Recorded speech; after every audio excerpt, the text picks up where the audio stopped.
your original documents. They had some problems with falsified insurance cards and so they're looking out for those. But let's hope it works and everybody gets their paperwork in order and go there. Good. Now we had a great regatta last week. It was really nice. I understood. I did not see it. I was partially off island during the start of the regatta, but Sunday night I understood the party was nice and they enjoyed the headliner.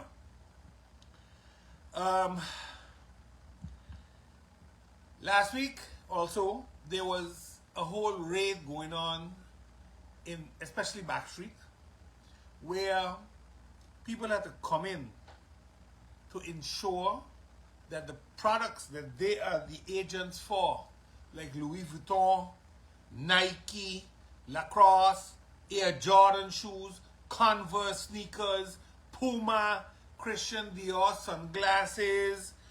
They had some stuff from Fendi and Fendi sunglasses.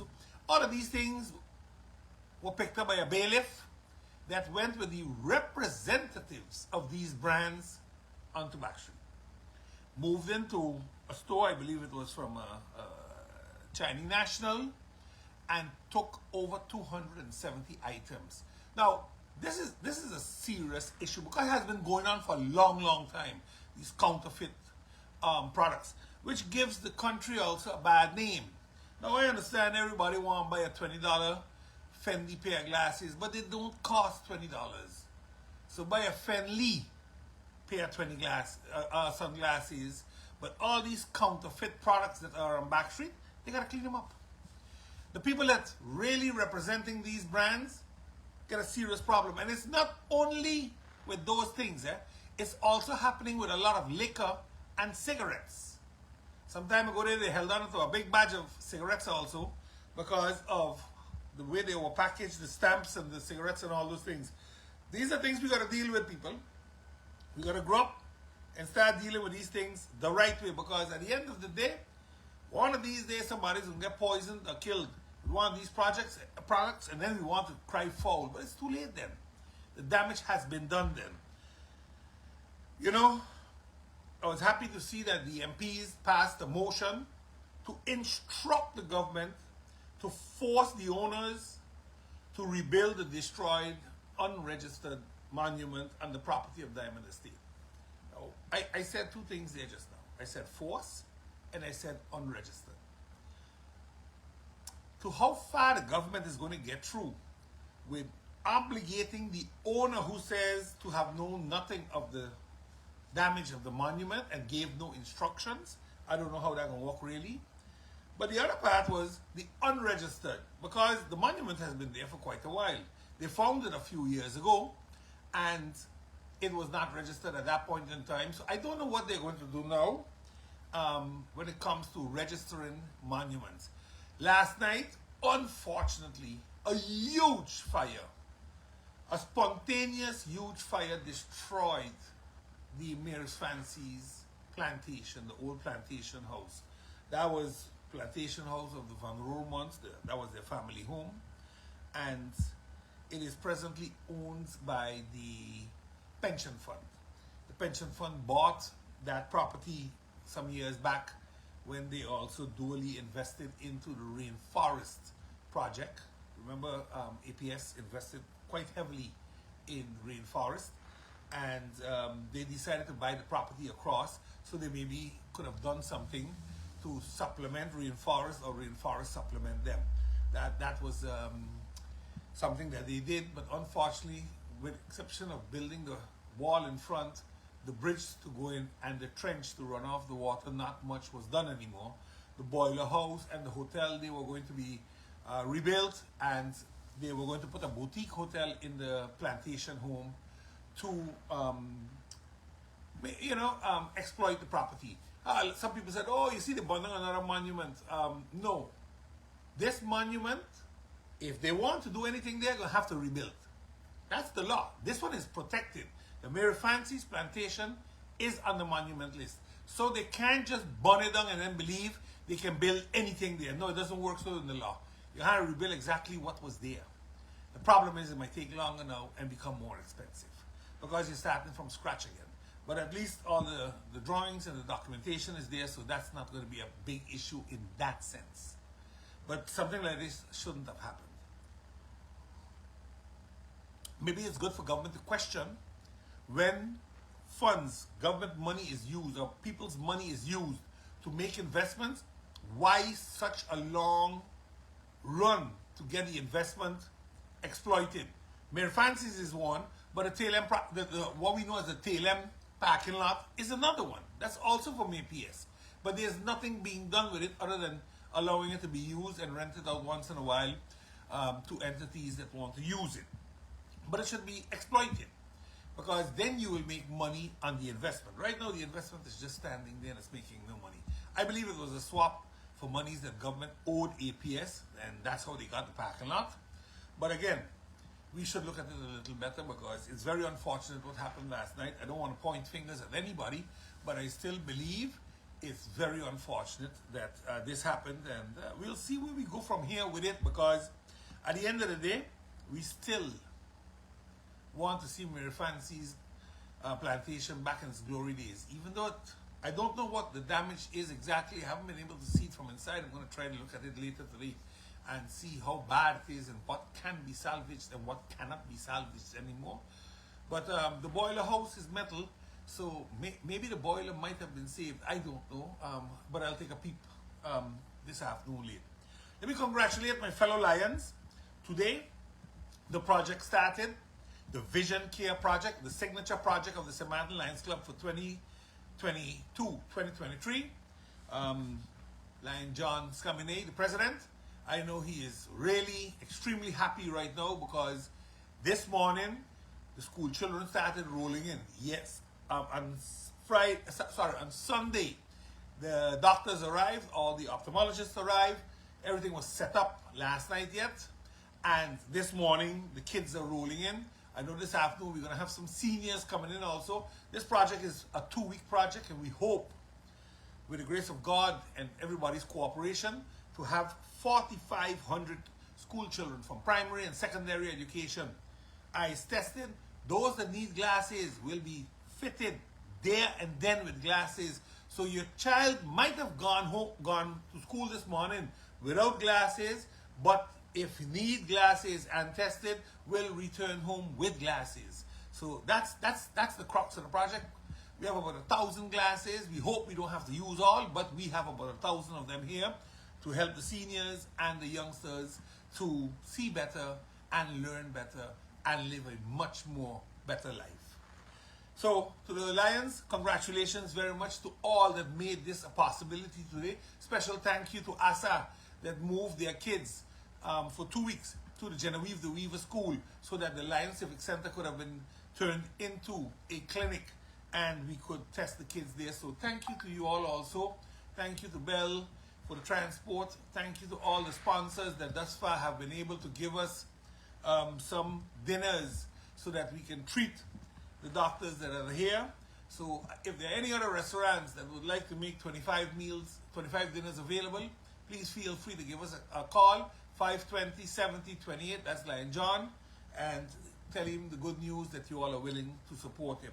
To Port Plaisance, a very, very special thank you because they made the rooms available for us for 2 weeks free of charge. So this project is on its way. As soon as I'm finished here, I'll be heading down there. You'll see me there for the next 2 weeks because I'm going to do my duties as a Lion also.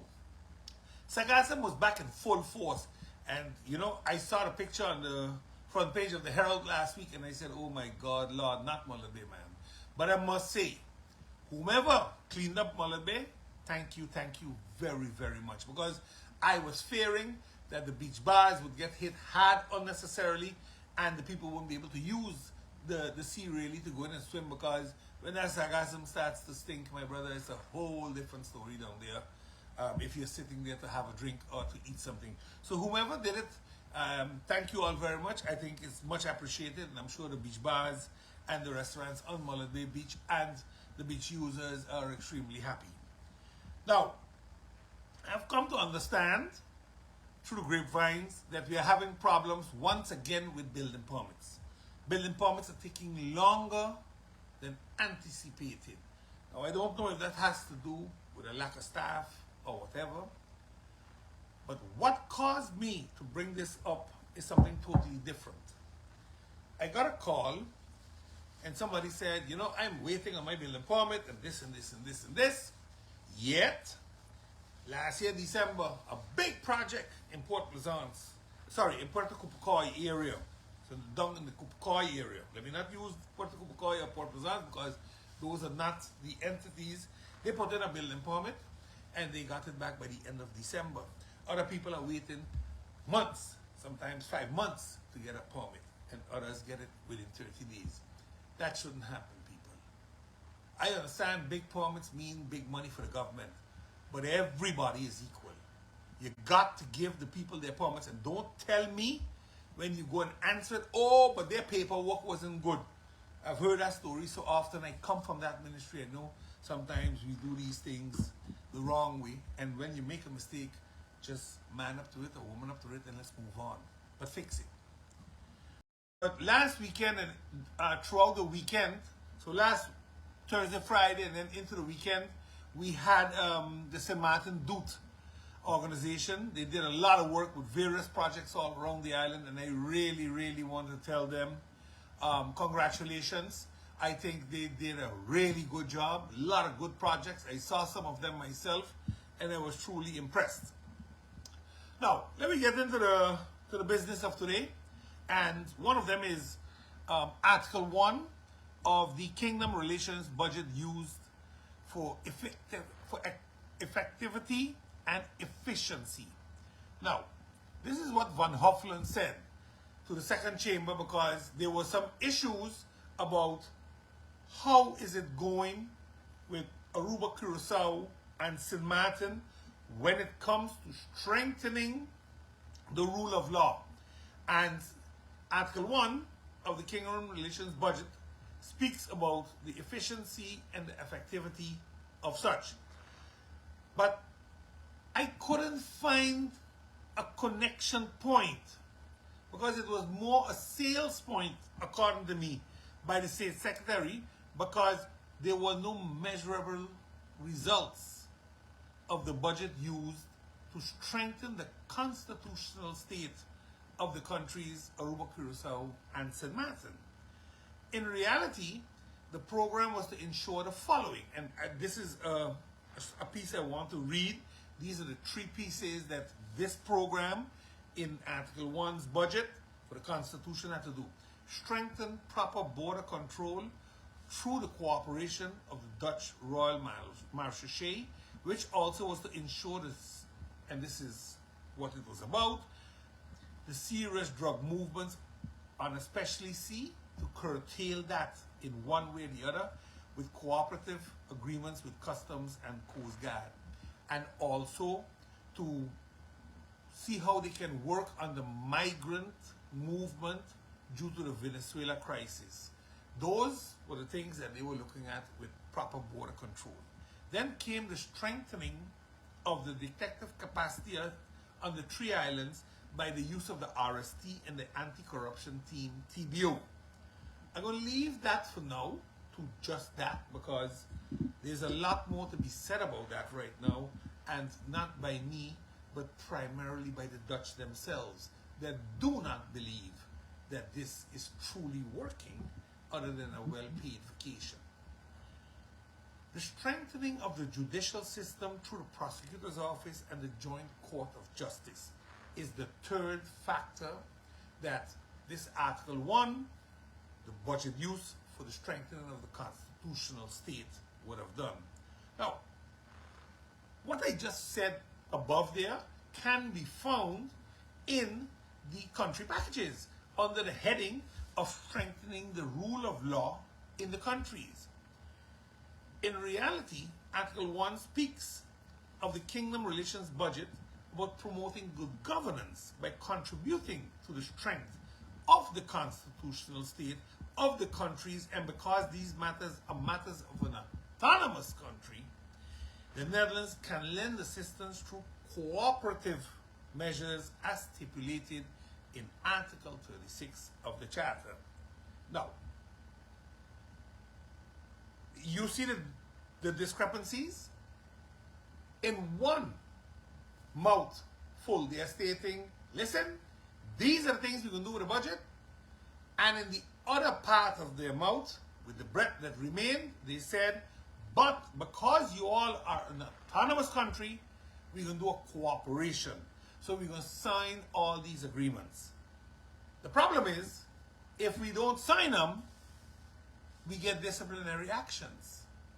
So the autonomy aspect that they speak of in the same Article 1 with the constitutional state is actually nonsense.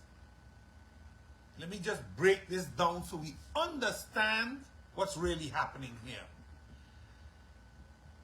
What this has all led to is that there's no real operational goals set or concrete outcome activities were defined. We do know that the TBO only goal was to destroy sitting government and to ensure that possible takeover, but that again is for another time. But that's what the TBO has been doing, destroying government as much as they can. They talk about anti-corruption, but corruption is not just what government does, but also what the rule of law does. Because when you do not use the law to fight the criminal, but you use methods that are not accepted by the law, then you too are corrupt. That's how simple it is. But we also have to understand that this, what I just said, really has now triggered that the Minister of Defense and the Minister of Justice and Security should take over what BZK is doing to have some kind of guarantee for the strengthening of the rule of law. The Dutch themselves believe that BZK is, they basically have no clue what they're really doing because their goals are so vague. They leave because they're only playing politics with it. So there are no direct things. There's a lot of vague goals and discussions, but nothing tangible. They have not been able to measure up until today. And mind you, they have instituted the RSC TBO with the BOP law back in 2012. We are 11 years further. And what can you say? Oh, I locked up a few politicians? But cocaine coming in on the islands is absurd. You hear about the hundreds, if not thousands of kilos they're finding in the water. We know the rule. For every one you catch, 10 pass. So it shows you that that has not been working. Illegals, undocumented, however you want to call them, have been flooding the islands. So the border control has not been working. Crime, organized crime, continues to find its way into the countries. So it's not working. And you know why it's not working? Because at the end of the day, they're saying there's no cooperation and proper exchange of information. Now, exchange of information from whom? Because, again, you see, this is the vagueness that they come with in these reports. There's no exchange of information. But from whom is there no exchange? Is it from the locals to the RSP, or the local customs to the Dutch customs to the Marche? What is it? Say something. Mean what you say. And say what you mean. Instead of giving us all these nice stories and this. Look, at the end of the day, I am happy with the aspect of the autonomy that they can't just do what they want. Because if that was the case, and I will come to it a little later, what has happened now with the police fight shows who the boss is. Clearly shows it. But again, I'll pick that up a little later because the conclusion of the whole policy assessment that was done, of all the above that I spoke to you, is that the role of BZK is very vague or unclear when it comes to the strengthening of the rule of law for the Caribbean countries. In my opinion, this is just hilarious because now you're trying to find another way to justify your failures. So now your role is not clear. For the past 11 years, your role wasn't clear. And we bring in the BOP law. In 2015-16, Integrity Chamber, Constitution, all these things are brought, and it's still unclear? I mean, we can't be serious. But it is always the locals that are this, and the locals are corrupt, and this and that. I myself have been in there. I know how it works by now. I mean, we even got judges hearing things now. And judges making statements that don't correspond with reality. If this is what you call enforcing the rule of law, or strengthening the rule of law, for God's sakes, leave it the hell the way it is. Because you all only going to kill people and destroy people's families. But again, because we're autonomous, they can't just impose. But then again, we have a set of damn fools in government that would accept anything for a free handout so they could win an election. I said it. So, what's the problem right now at the harbor? Because at the harbor we're having some problems with the clearing of containers.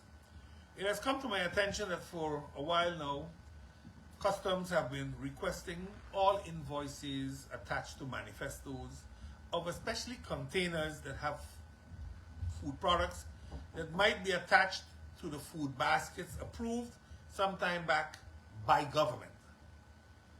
Last year we had an average about 1,000 containers, and this is if you use a 20-foot container as the measuring stick, because remember we have some 40s too, and some 30s.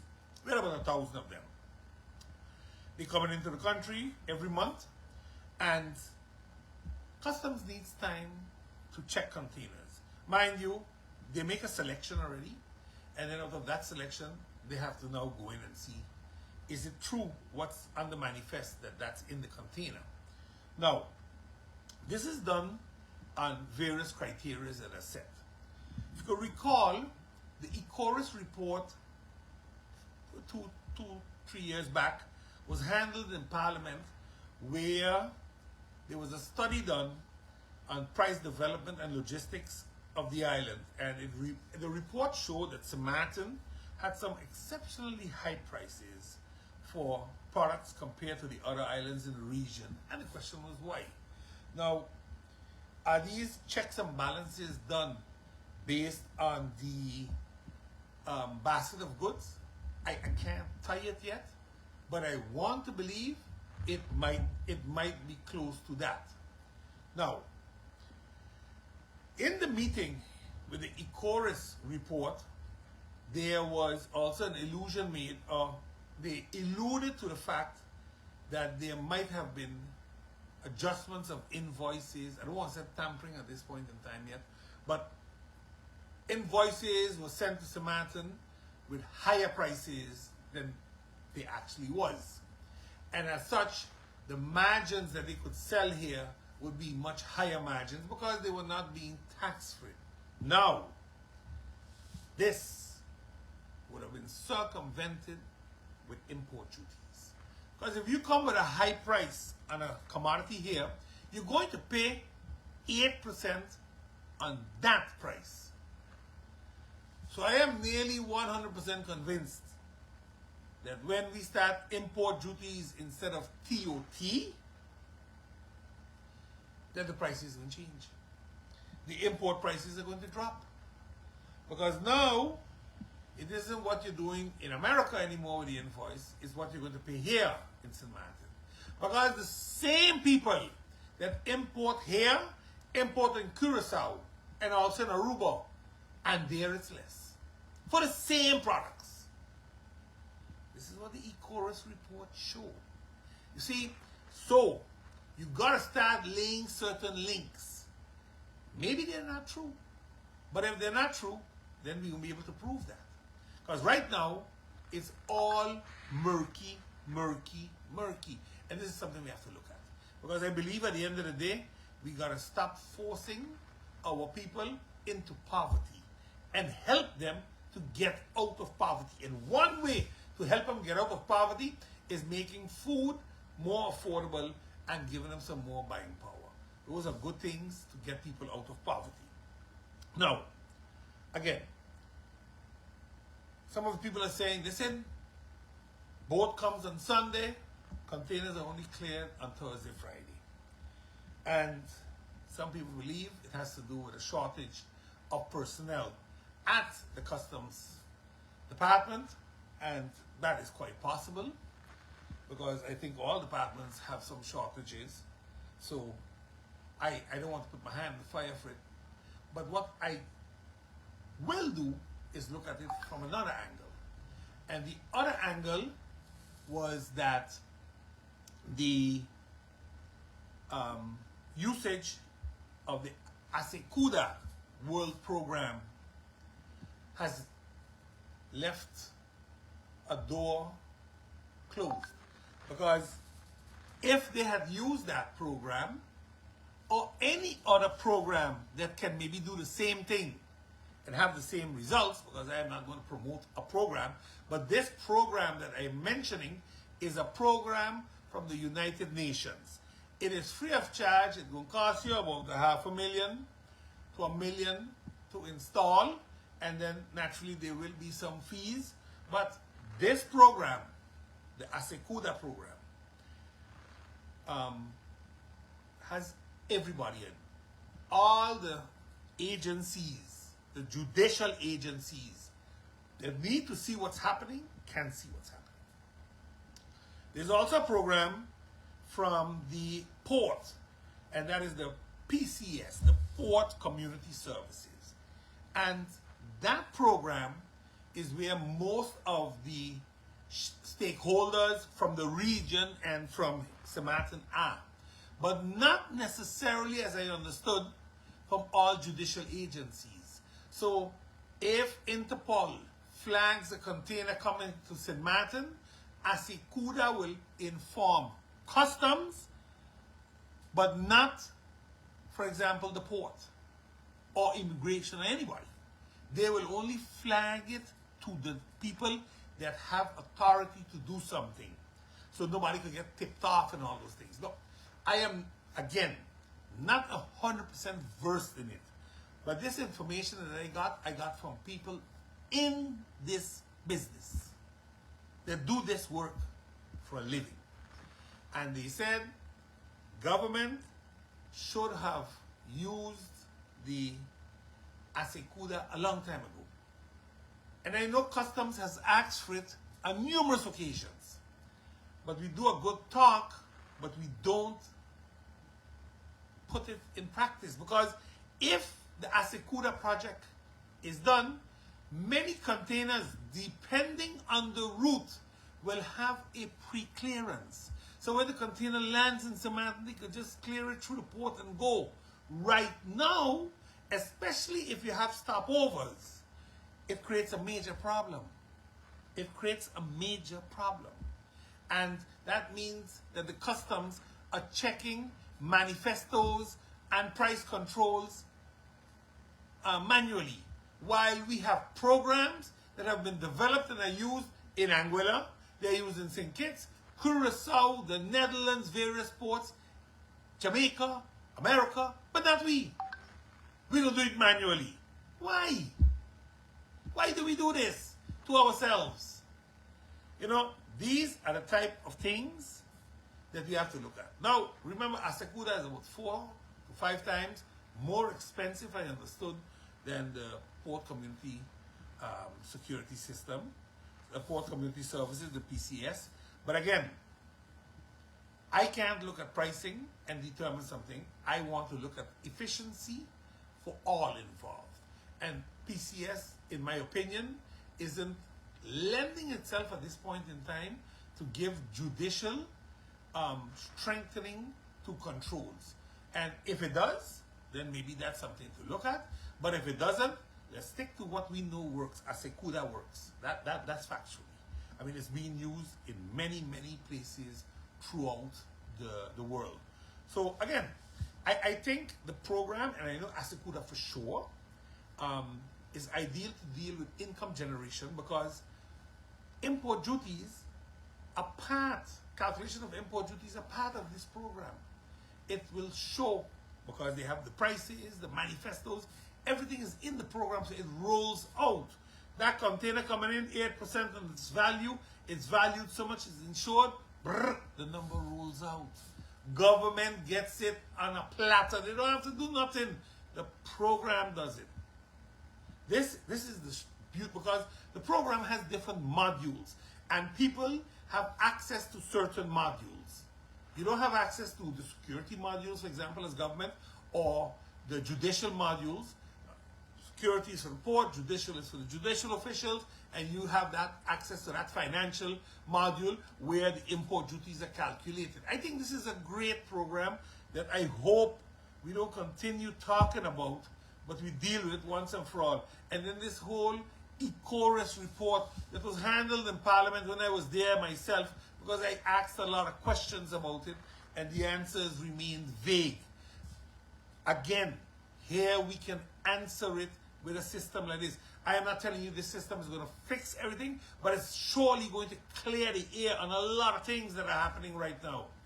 This is what we got to start doing now to make sure that we can really get what we need done when it comes to these type of things. Remember, a lot of people pay turnover tax 3 times. Again, I was baffled that in the budget 2023, there's an increase of turnover tax of 13.7 million. It means that government is not interested in the import duties, which a program like this could have given very easily. Very, very easily. They're more interested in a turnover of a turnover income, which means that you're going to keep the residents paying more money unnecessarily. Maybe that's their motto: nail our people so we can survive. I don't know how they see this or how they do it. I think it's stupid, but nevertheless, I'm not there, so I can't make that change right now. I will be back, and I will be one of them fighting for this change. I think import duties is the way to go over turnover tax. Now, again, I believe if we apply import duties through this program, the consumer prices will drop by 25%. Give and take. 25%. Easily. Because the markups on our goods here are incredible. Other countries have 40% import duties on certain items, like cars, and our cars still more expensive. I don't understand. But it is what it is. I believe with import duties we can make about 300+ million instead of TOT. While this means everybody is paying across the board. Everybody. Not just some of us. Everybody. But again, I don't know what it is. I know what the now will do, for sure, because this is one of our direct pointers in tax reform. So, let me just state for the record, I truly believe and appreciate that Customs is doing a good job. But again, we are beating up on our own customs agencies and officers because we're not giving them the tools to do the work. Instead, we make cooperative agreements with the Royal Marche, when I believe that our immigration officers, given the right tools, and our customs officers, given the right tools, can do the job, can do it and do it well. But we don't want to accept that our people can do work too, and do it properly. Don't ask me why, because I cannot explain to you why. The illogical behavior of the government, I can't explain that. I can't. So I don't want to continue jumping into that, but for me, is, why can't the goal be that our people get the needed tools and equipment to do the work? Look at the police. The police can't get nothing. Can't give them cash, can't give them this, can't give them that. We're going to make an agreement with the Dutch police. Why? Give it to them. Give them it. They work overtime, give it to them. Because we have to pay for the Dutch police that are here. They ain't come for free. They ain't part of the country packages. We pay for their housing and everything.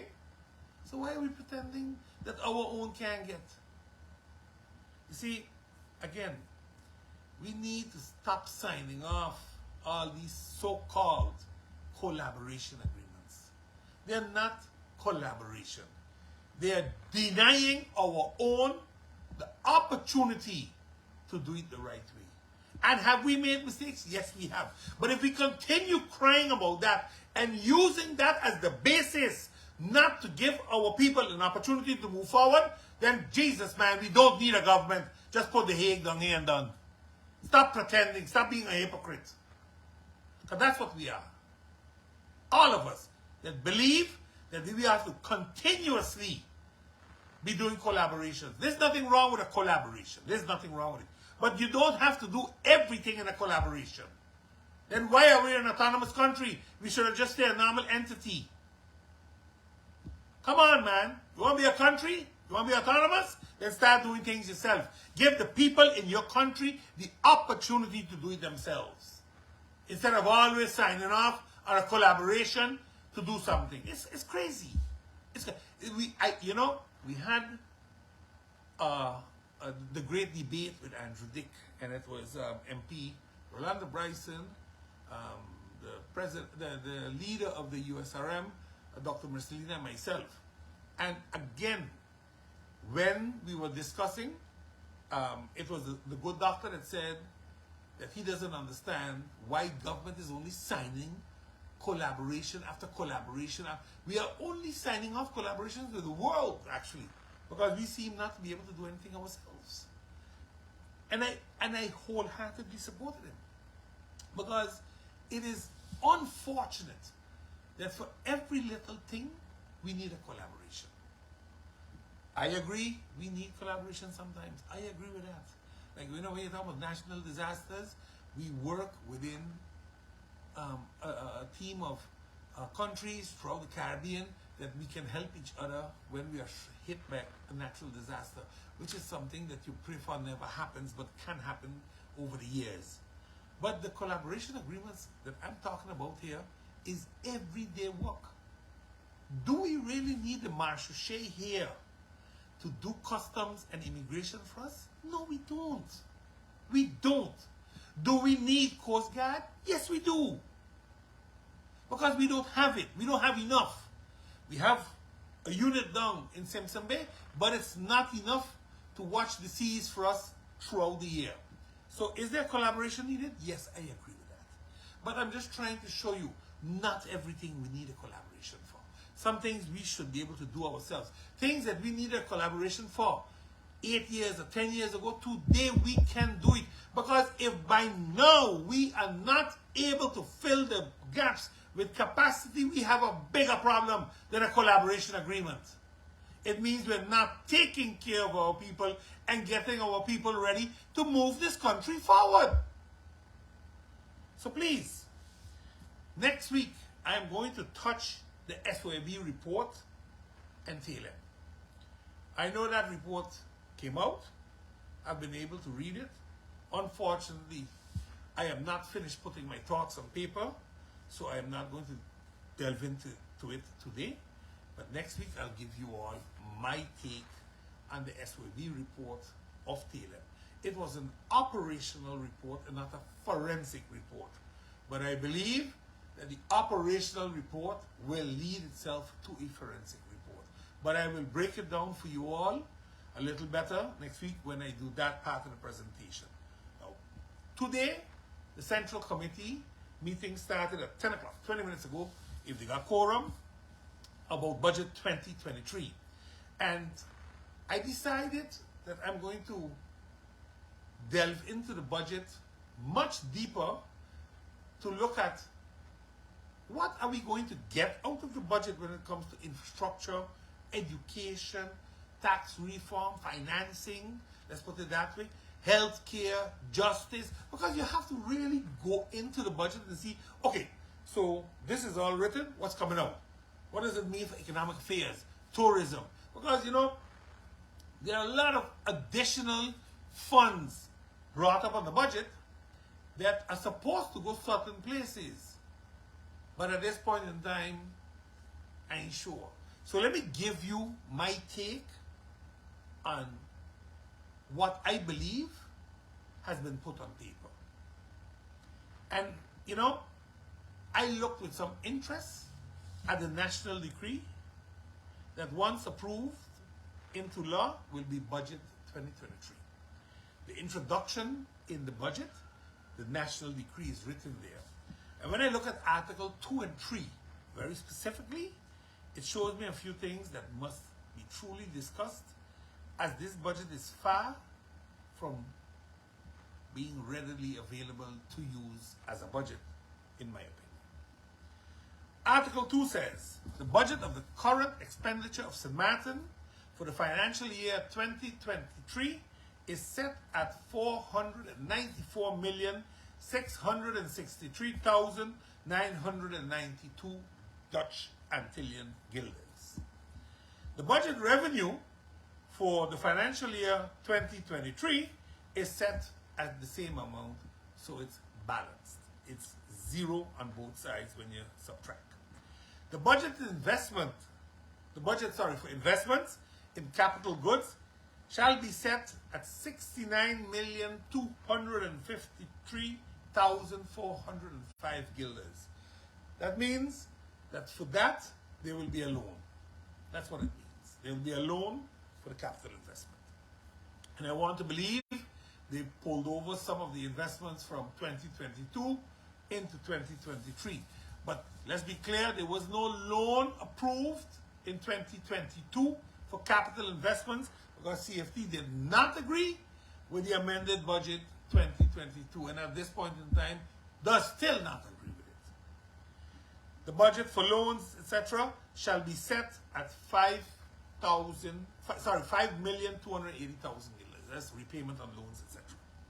The Minister of Finance, and this is where things start to get murky, is authorized to enter into agreements for loans for capital investment up to an amount of 69,253,405 guilders. Now, I understand that the Minister of Finance is authorized, but I would have hoped that there was a little more written there, like after approval by the Parliament of St. Maarten. And to tell me, yeah, but that's the procedure. No, that's not the... I have seen too many crazy things happen already. And then when the gun is cranked and put to our heads, then we go to Parliament and say, we need help, we need to be bailed, otherwise we have an instruction, otherwise we have this. I don't know. I don't like the way it is worded. That's a concern I have. In Article 3, the Prime Minister, Minister of General Affairs, shall be authorized on behalf of the country to receive financing and contributions for the execution of the country packages. Great. So, the only people that can give us financing and contributions for the country packages was the Netherlands, because they said they were going to make 1 billion guilders available for the implementation of the coho, and those were monies over the next 7 years were going to be divided among the 3 countries, Aruba, Curacao, and Sint Maarten. And by this Article 3, the Prime Minister is being authorized to receive the financing and the contributions. I thought maybe here the Minister of Finance, who handles the financial operations of the country, would have been the one. But nevertheless, they share in the love I see. The Prime Minister Minister of General Affairs shall be authorized to apply for and agree on grants on behalf of country to come. Now, if I read this, that she can apply for a grant, and when the grant comes, she can accept it, the one thing I am missing is the conditions. Because if there are conditions in the grant, does she have to go to Parliament? You know, the normal answer is yes, yes, yes. You ask the government, naturally we're going to go to Parliament, for sure. So how come with the mutual agreements now, you're going to Parliament? How come the mutual agreement is now something between the country's governments and not the country's parliaments? You know why? Because it's not a law. And this is what I'm reading here. You know, get these mutual agreements again, and the country is going to be stuck with something once again that Parliament doesn't have nothing to say about. Ombudsman can't take it to the Constitutional Court because it's not a law.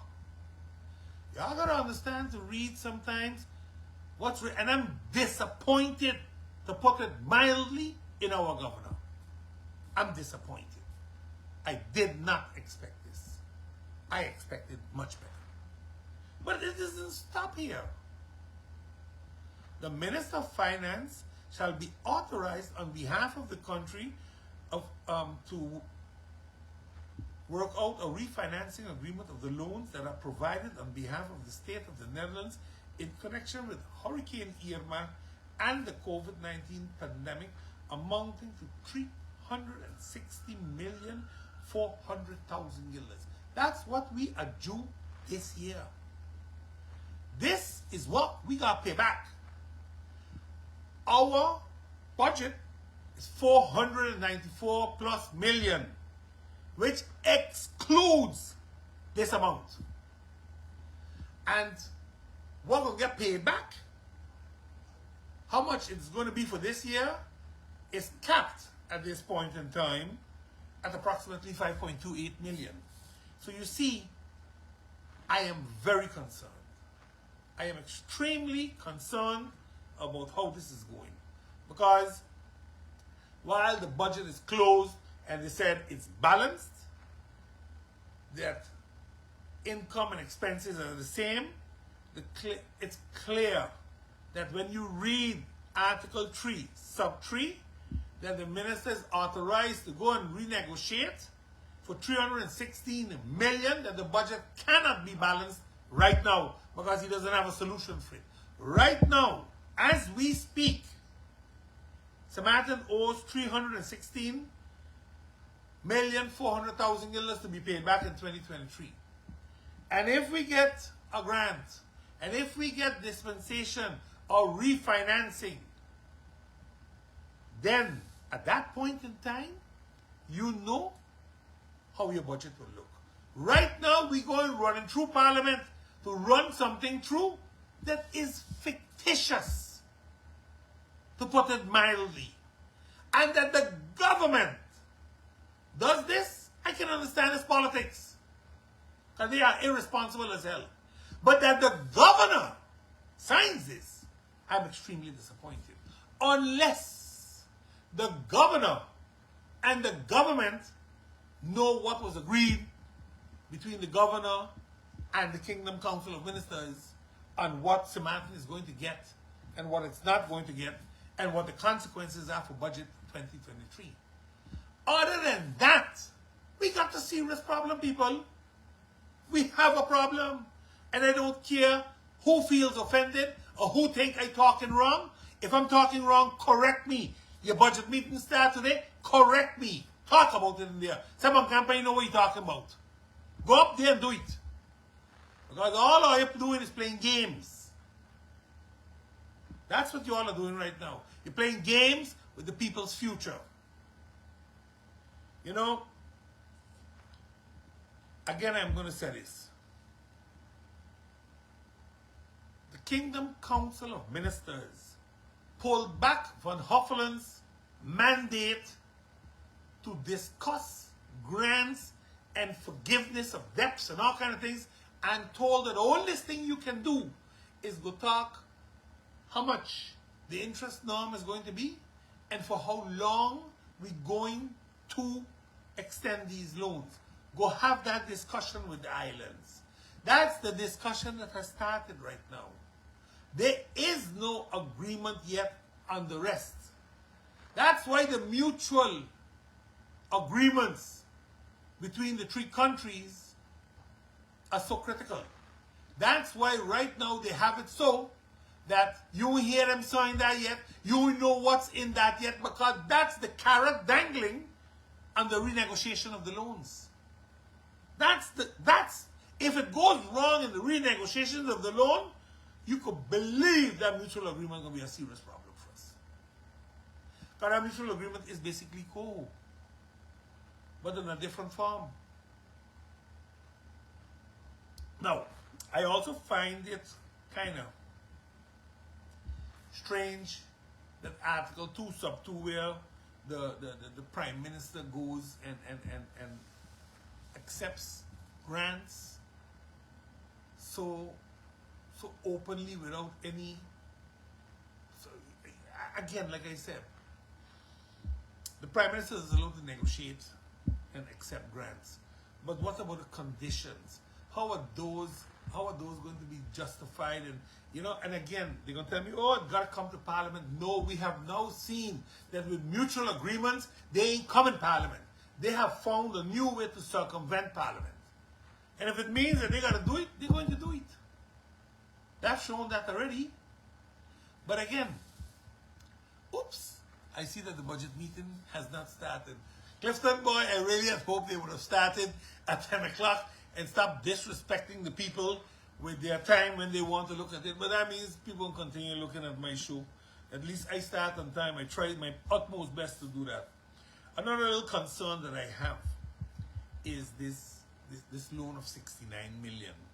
Because I understand the minister is going to look for that loan, and that loan is needed. We have some serious capital investments that we have to make. The problem I have is right now the minister has already gotten the mandate to go for that loan. That's what the National Ordinance gives him, a mandate, which means when Parliament approves this budget, they have proven that the minister goes and gets a loan. It didn't say with a cap of so much percent or a duration of, it says nothing. It didn't say either that the minister has to come back to Parliament for approval, because he has now been mandated to do it already. So maybe we should change the wording a little bit and say he's mandated to go look for a loan, and he has to get approval of the amendment of Budget 2023. Shall we call it an amendment? Because that loan isn't taken up yet, unless that loan is being safeguarded through what I saw in there, but I can't find it yet. So I'm just saying, what will be the collateral for this 69 million? What is going to be the collateral on this, seeing that the government has already put out a good bit of collateral on the airport and all those things, and the hospital and so. So what's going to be the collateral on this one? Where are we going to hold it? Now, and I haven't even delved into the budget deep yet, but I'll tell you this much. When I looked at the capital expenses, they're listed at 85 million in the budget. The loan is 69 million. So this is a difference of about 16 million. No, I started with trying to transfer monies from the 2022 to 2023, and I think that was a little less than 16 million. So I cannot exactly explain exactly where that 16 million is coming from, but when I read the sum of the loans, of all the capital expenses and the loan, etc., that was given in the national decree, the numbers don't add up. Maybe I am missing something. I didn't, like I said, I didn't delve into it yet deep enough to be able to make a concrete statement. But again, in 2022, I cannot recall CFT approving the capital loans. If they did, then maybe somebody should refresh my mind, but I cannot recall it. So I'm going to look at it again. Um, when I look at the total budget 2023, there is there's an increase of 75 million guilders. So we've gone from basically, if I look at the numbers here fast, 495, we've gone from approximately 420, about 419 million guilders to 494 million guilders, an increase of 75 million guilders. And what they're telling us is that that 75 million guilders additionally is going to be raised primarily by the ministries of Fiat and Finance. If you look at the state of income, the balance sheet of the state of income, you'll realize that at this point in time, the streams of income that I believe are wishful thinking are those that they have in the budget. But again, do they have an agreement to do this? I don't know.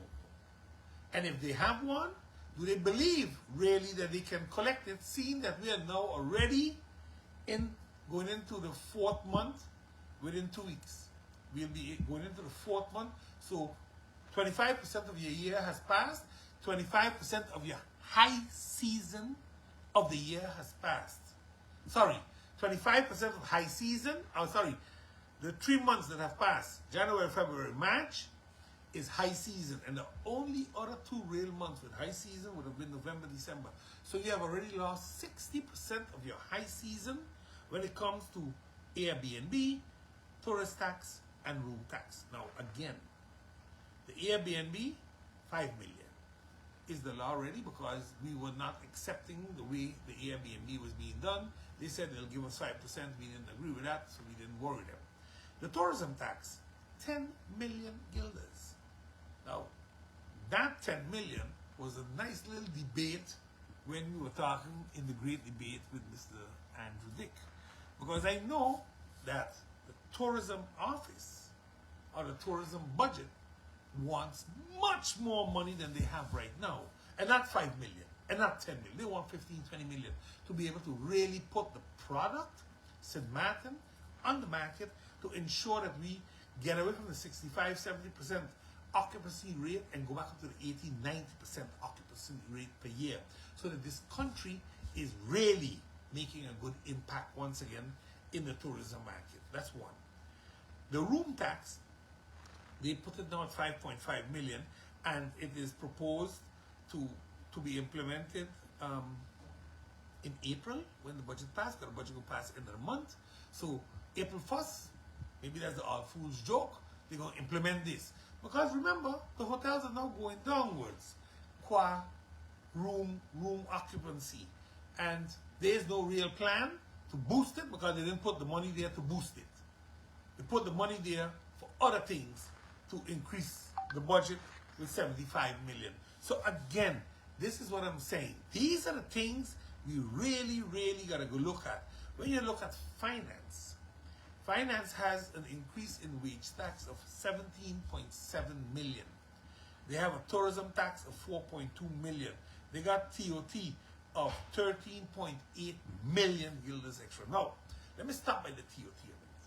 Because if you are going to collect 13.8 million guilders more on TOT, that means that you had new business income of approximately 275 million guilders, or more than 10% of your GDP. Your GDP didn't grow 10%. So how are we calculating these numbers? How are we calculating them? You know, I don't understand this. Look, I am no accountant by profession, but I can add up numbers quite well. I am very strong in math, so I do learn to read numbers. And the numbers in this budget just simply ain't adding up. There's also a transfer tax of 5.4 million. Now I hope that these are properties being transferred and not necessarily lands being sold. Because if the lands are being sold, that means the country is going to lose more land once again to those that we should not be selling it to. I'm going to delve into the budget chapter for chapter this coming week. And I will ensure that the necessary questions and trend of thought is given to you all, how the now sees it moving forward.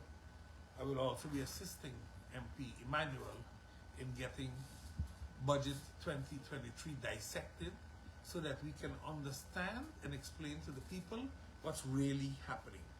Now, I'm going to close the budget on this little, in my opinion, humorous remark. I read the editorial this morning in the Daily Herald. Simple and straightforward. When I read that, I was nearly convinced that the editor was working for the Minister of Finance as the PR agent. I couldn't believe that he wrote what he wrote.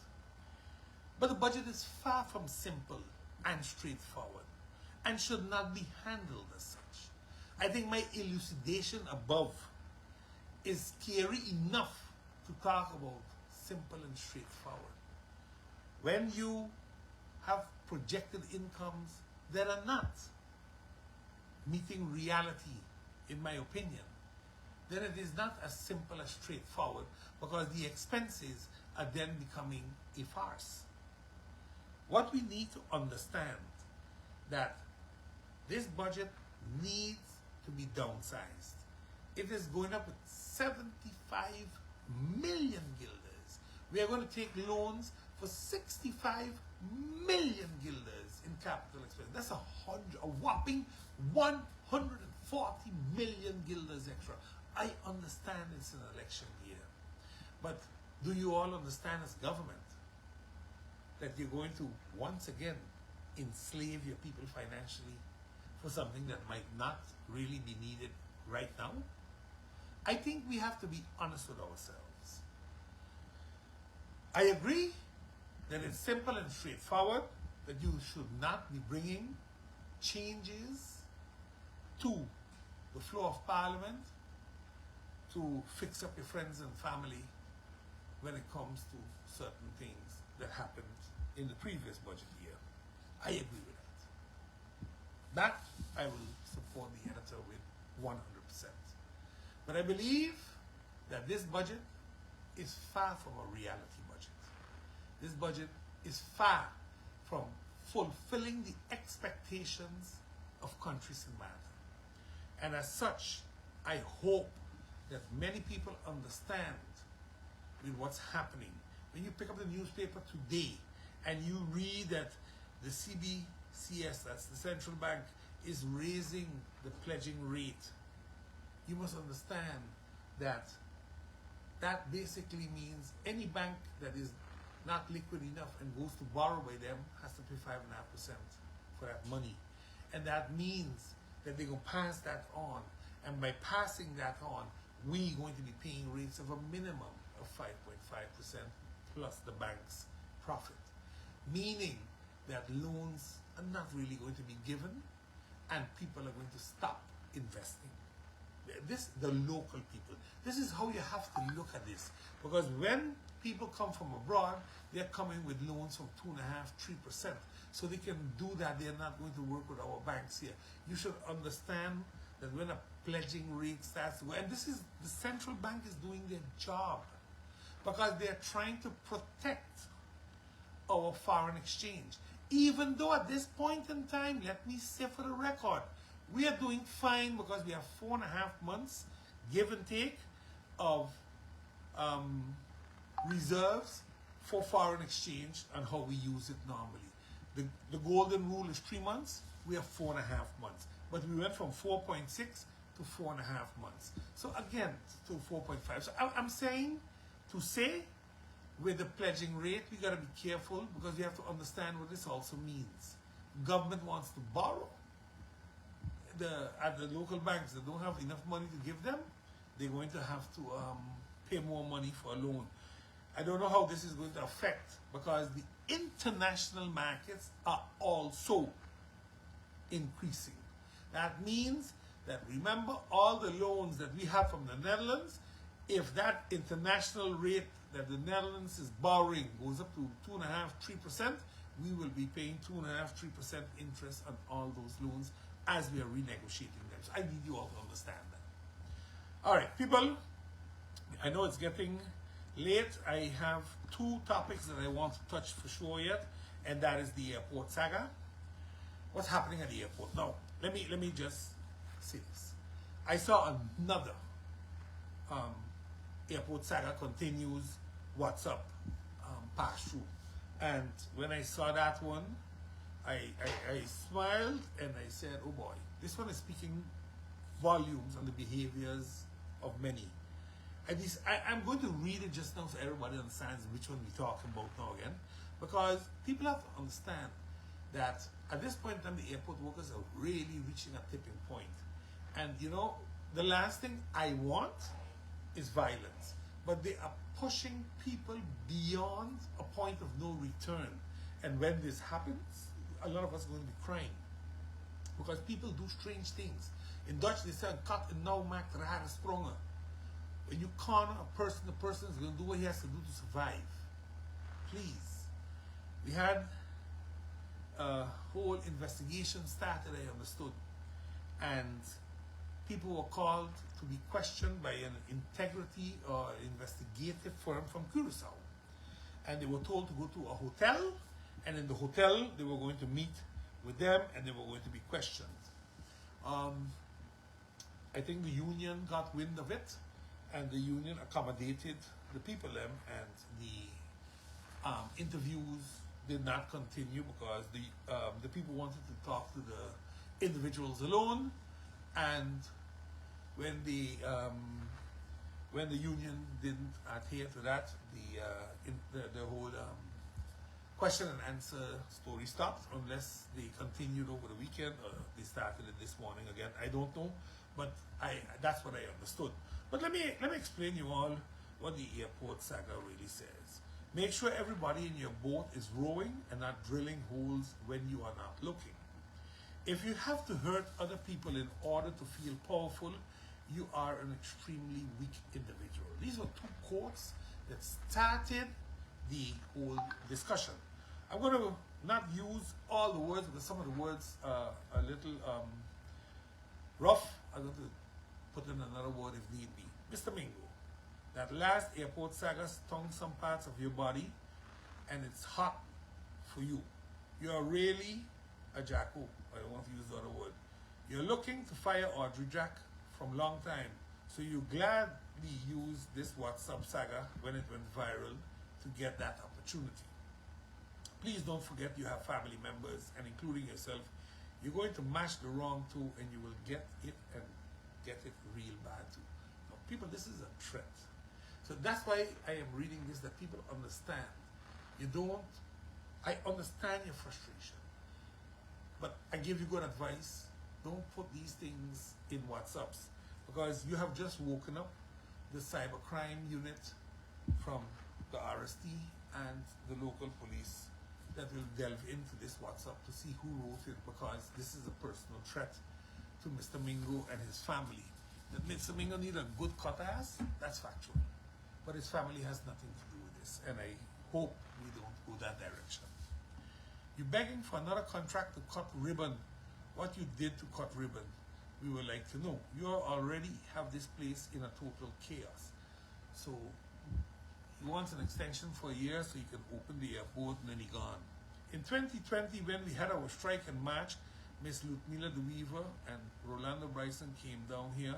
Somehow, some of us already had the feeling that your backsides were fake. Now remember, this is the whole saga where Mingo ruled up on MP Bryson in, I think it was White Swan restaurant, and the then Minister Ludmila de Weaver had to get in between them and calm them down, because they were ready to rock and roll with each other, and who was going to slap who, etc., etc. remember the whole slap incident that I spoke about and made jokes in Parliament about. Mr. Bryson, we don't expect no difference from you because both you and Mingo are two and drug users, let me say it that way, together. The same incident that happened in 2020 when you hid the dossier from Mr. Hyman, saying the secretary didn't give it to you. Now, 2023, you're having conversations about Mingo with Audrey and the lowness of you that you had to send back her WhatsApp airport saga to him, but not your comments. Please note that Mrs. Jack forwarded to her WhatsApp message to MP Bryson. And there was a discussion between MP Bryson and Miss Jack. And what happened is that MP Bryson sent those discussions to Mr. Mingo that Mr. Mingo today is trying to use against Miss Jack to dismiss Miss Jack. A conversation between Miss Jack and a parliamentarian is now being used to try to dismiss Miss Jack. You know, there's a saying, what's good for the goose is good for the gander. That's all I'm going to say for now with that remark.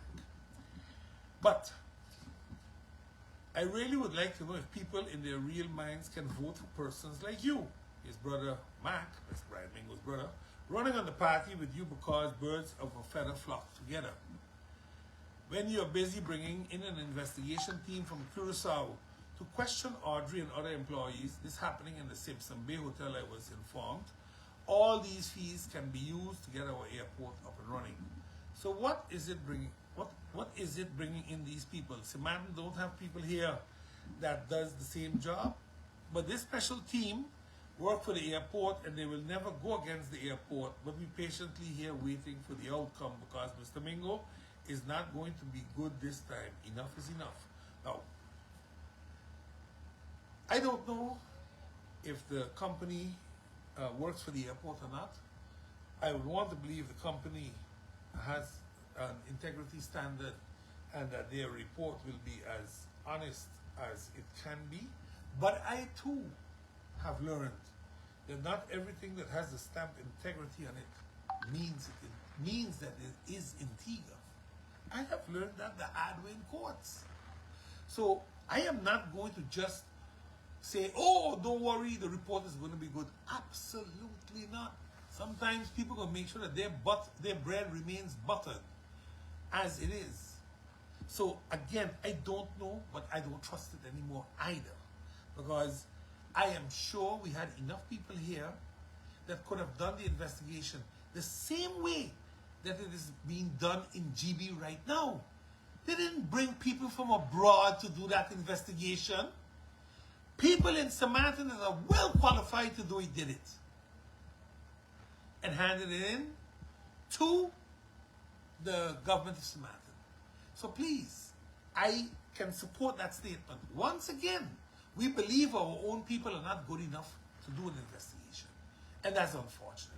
Or maybe we want to hide behind an outside company and throw blame there instead of telling them that our own said, you did this or you didn't do this. You see, again, I don't know which way you want to go with it right now, but it's unfortunate. But this government, and it closes off with this, while you are here, let them also, while they are here, let them also investigate you on the credit card that you ran up for $7,000 and more with friends at restaurants and bars. But this government, we wish you well, because this is the worst ever.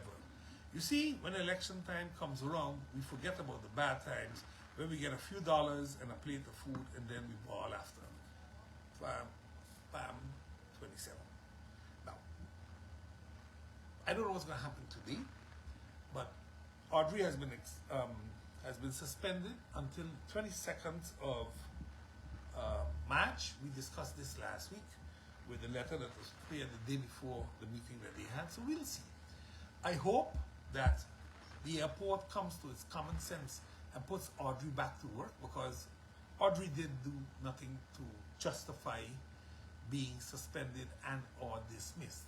I know Mr. Mingo is tired of hearing people call him a jackass, but you are one, sir. So maybe just get accustomed to it. What you can do is go to the census office and ask them to change Brian to Jackass, and then it will be legal in your passport too. So maybe that's something you can do. Then you won't feel ashamed when they do call you that. Let's move on. NVGB. There are persistent rumors right now among the staff of GB and the population that two sitting ministers are trying their utmost to bring Tantan back to GB as CEO. And they gave me this slogan, and I'm sure you all can also figure it out. Only we can save the qualified was the slogan they sent to me that said is being applied right now at GB, but not at the airport, as there's no deal there for those. I'm not going to delve into it, but I said it as they gave it to me. Only we can save the qualified. It seems as if the damaging report that was submitted back in December 2022 of the investigation that was held on the request of the government is being put aside to ensure that political deals needed to win the election can be accomplished by this move. It's remarkable until present that nothing has been said about the report of December 2022, and that the government has opted not to have a criminal charges pressed when the report clearly indicates not only mismanagement, but intentional mismanagement. Now, again, these are reports reaching me over the weekend, and I tried to get in touch with certain people, but it looked like when I call sometimes, depending on what's on the road, certain people don't answer their phone at all. I'm not going to tell you who I called because that's not relevant right now. The report touched more than just the hack, and the Parliament should demand the report to be given to them. Remember, this report was a stumbling block. The intent of investigation was a stumbling block when they were back in GB, when there was a whole to-do with the statutory director appointment of Tutti Frutti, and the Parliament and the board of directors of GB got into big disarray with the government about who was lying and who knew what and who didn't know what, and who got the whole presentation on the Thursday before the Friday they went into Parliament. Look, we can rehash it, and that will just be a comedy hour. The bottom line is, where do we go from here right now? Because GB is in a deplorable financial situation. I believe GB has about 12 or 15 million on their accounts, and that is below the 30 million that was the threshold for safety purposes.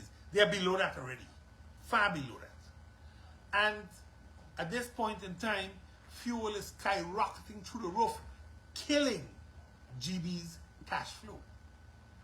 So again, there are a lot of things that are not going the way it should be going, but it's very, very unfortunate what's happening at GB right now.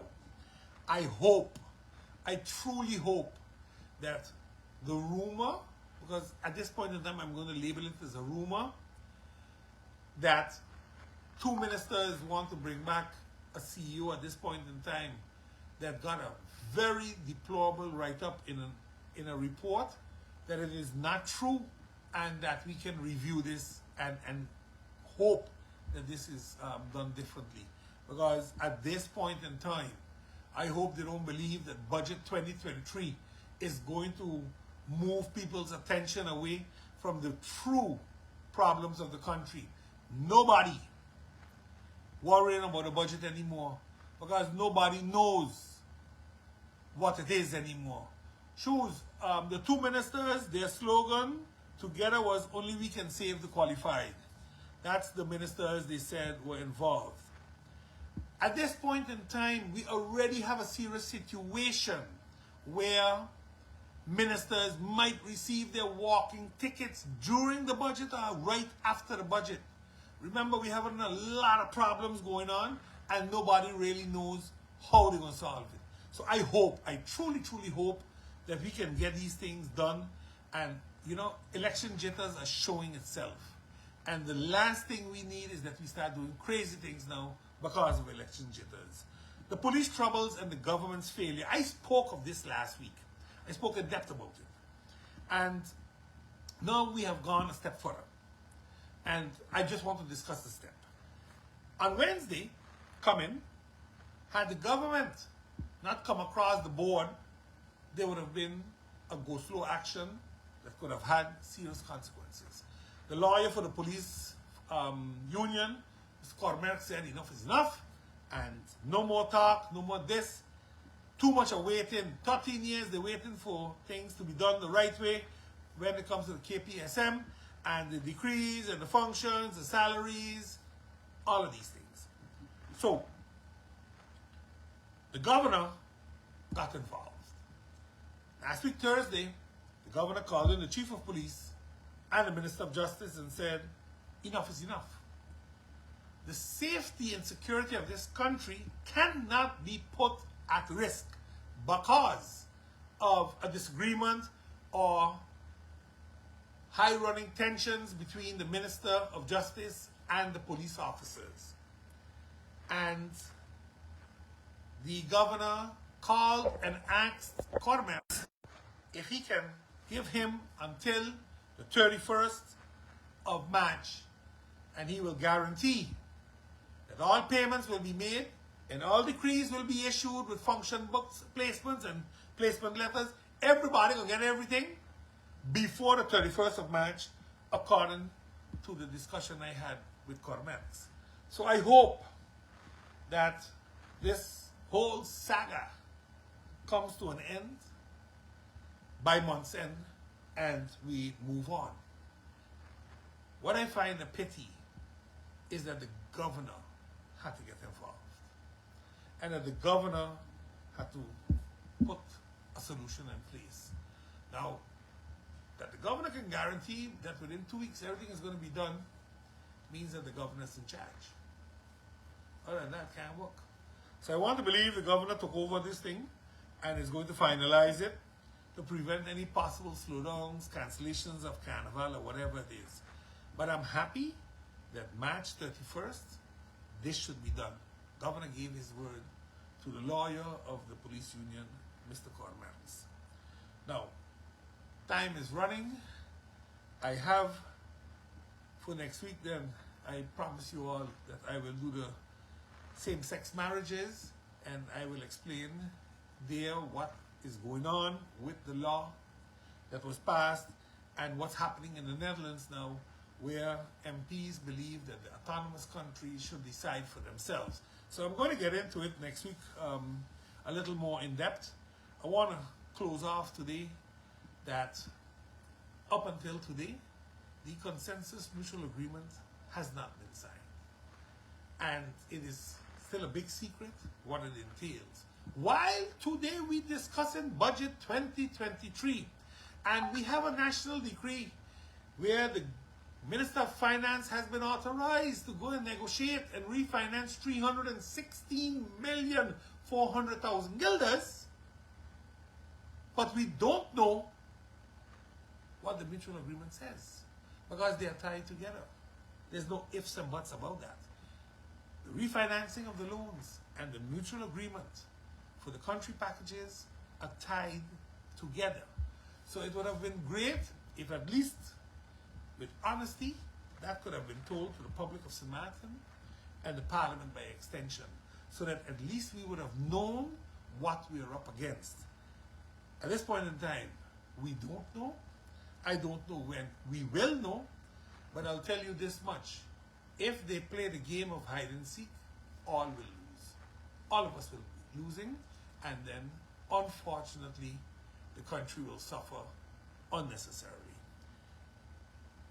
Have a wonderful Monday. Have a great week ahead. Please share my podcast and also like and subscribe to my new YouTube page that is now online. Just use my name, Claudius Boncamper, and the YouTube page should pop up. I have put for this year already all my podcasts on the page, and I'm going to be uploading all the podcasts of last year too, so that when you go back and listen to what I said a year ago, you will see what's happening today, and you'll be able to make the correlation that what I was saying was the reality coming to bite us in the backside. Have a wonderful Monday. I am now going to put on my Lions Fest and go and do what I love to do, serve the community. We're working on the kids and the grandchildren. So take care. Bounce is out.